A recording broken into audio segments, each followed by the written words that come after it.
Abin mamaki dai baya ƙarewa Najeriya. Abin mamaki baya ƙarewa Najeriya. Wai doka ce aka sa a Najeriya ta a kama mabarata.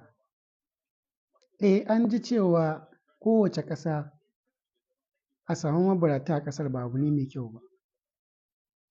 Amma daga doka a kama mabarata an buge da kama talakawa. Mutum da an gan shi da ƙasarsa fa ba wata ƙasa ka je ba ko ƙasar ka ce ba bara ba ko me ka ga dama za ka iya yi. Amma an kama mutane ana cin musu mutunci ana cin zarafinsu.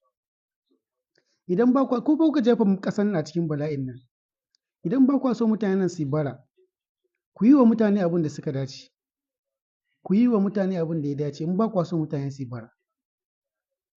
To ba ma maganar bara ba, an bi shaguna har masu shaguna masu trading masu tallace-tallace wannan ba talla ba irin masu sai da kayayyaki su ma kama su ake wai ai sun shigo Abuja su da ƙasarsu. Wallahi kai bara dai in yi shiru. Wannan wane irin zalunci ne ake a Najeriya? Wane irin zalunci ne?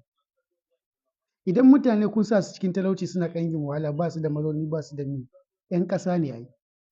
Sai ku buɗe musu camp wanda za ku ajiye su wanda mutane za su je can za ku dinga kula da su. Ba ku dinga sa ana kama su kuna cewa wai mabarata sun cika gari. Watakan ku kun saci kuɗin ƙasa da kuɗi a hannunku. Sannan kuma kun zo kuna kama 'yan ƙasar kuna cewa suna cika muku kan hanyoyin da kuke wucewa. Wannan wane irin zalunci ne? Duk fa matsalolin da suke faruwa a Najeriya ku kuke ƙirƙirar su, ku kuka ƙirƙiro talaucin nan. 'Yan ta'addan da suke ta'addanci ku kuka ƙirƙiro su. Waɗanda suke koran mutane daga ƙasusuwansu ku kuka cikin garuruwansu ku kuka ƙirƙiro su. Kai wani ko da a ce ba a kore shi da ba a ƙirƙire shi kun ba shi makami kun ce ta'addanci ba ko ba ku sa wasu 'yan ta'adda sun kore shi daga wannan ba. Iya wahalar da ya sha, iya irin wannan rashin mutuncin da kuke kun juya wani ƙwaƙwalwarsa. Ya dawo tunanin shi ma wannan harkar zai fara. Wannan wane irin zalunci ne? Komai Najeriya laifin shi mai tallan laifin su wanda ake kamawa duk laifukan ku ne. Ku kuke zaɓen mutanen haka. Ku kuke zaɓen su. Da an baka 5,000 sai ka zo ka dinga ihu wane ai mutumin kirki ne wane kaza da kaza. A kan taliya sai ka je ka sa wa mutum ƙuri'a. To ba abin da ba za ku gani ba. In za ku yi hankali ku san wanda ya dace ku dinga zaɓa ku zaɓa. In wasu ƙasashen ne da tuni ba a tuge wa shugabannin nan da suke zaluncin nan ba.